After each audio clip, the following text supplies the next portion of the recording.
Þá ætlunin að fjalla hérna aðeins helstu stillingarnar í Audacity og hvernig maður getur byrjað ef maður að fara að byrja upptöku, að hverju maður þarf að hyggja. Audacity ókeypis forrit, þetta open source, þannig að það þarf ekki að borga neitt fyrir það.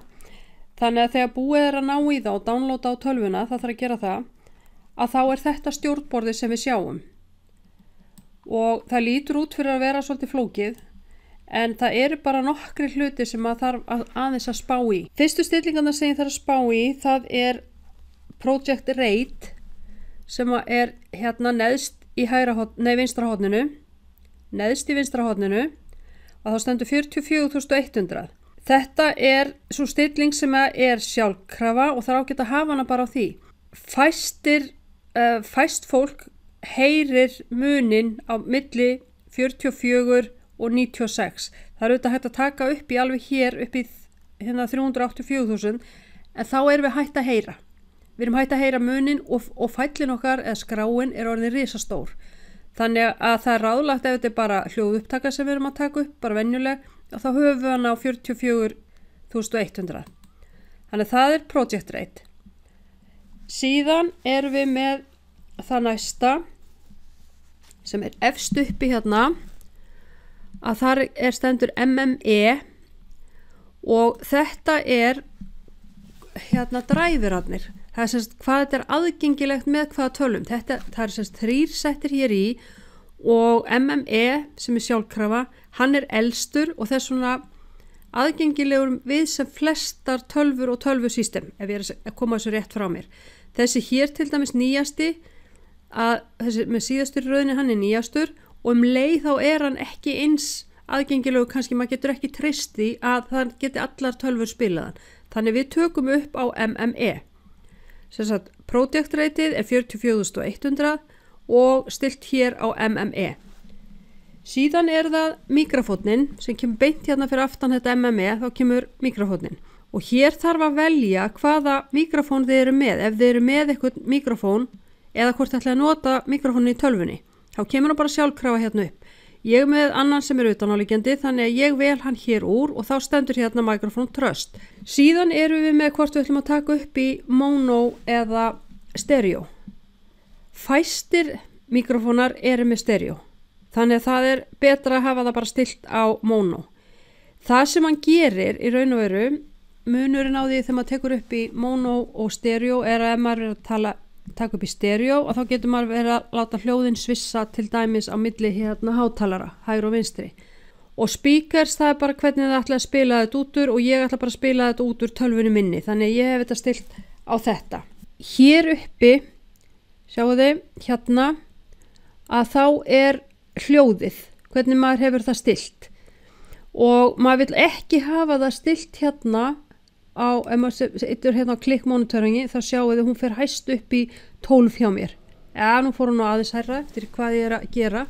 Ég vil ekki hafa hana alveg hérna upp í 0 og ég vil heldur ekki hafa hana hérna alveg neðst í 0. Vegna þess að þegar hún komin hérna alveg uppi, að þá hún farin að klippa af hljóðinu. Þannig að það kemur ekki eðlilega út.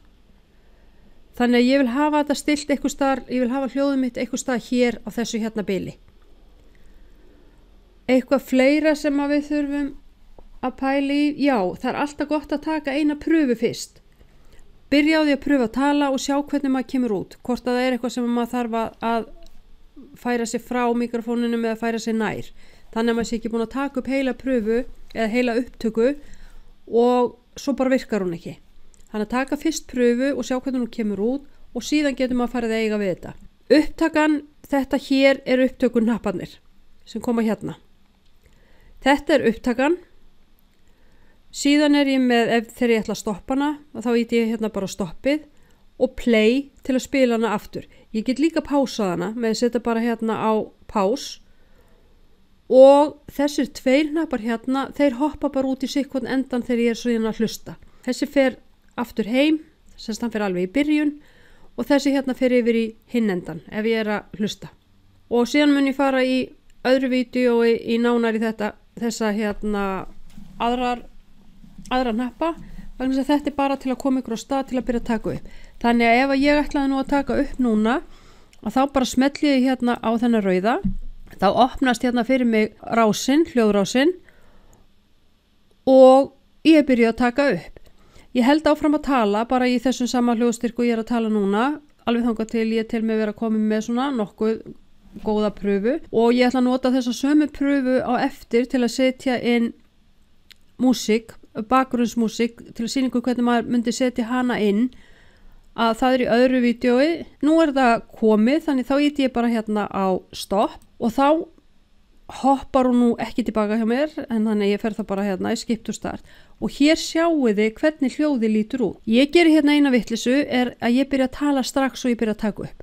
Það er ágætt að láta hana hafa smá, kannski telja upp á 3, 4 og byrja svo að tala. Það er ágættis á henni eða ágættis siður og það er þá hægt að klippa það af eftir á ef maður vill ekki hafa það. En ef ég ætlaði nú að spóla að hlusta á þetta, þá bara spila ég hér. Þá opnast hérna fyrir mig hérna rásin, hljóðrásin og rauða. Þá opnast hérna og þið sjáuð allstaðar það sem er beint strik hérna eða svona lítið, að þar er hljóð, þar er ég ekki að tala. Hér er ég alltaf að tala, allstað það sem heyrist hljóð og þið sjáuð stundu fer ég aðeins hærra upp en ég virðist vera að tala svona nokkurn veginn á sama hljóðstyrkinu. Rauða. Þá opnast hérna fyrir mig rauða. Og ef ég íti núna á eins og ég er að gera núna, þá hoppar hún alltaf tilbaka þar sem ég var að byrja. Hérna rásin, en ef ég ætla að byrja alveg út í enda aftur, þá þarf ég að fara á þennan hérna.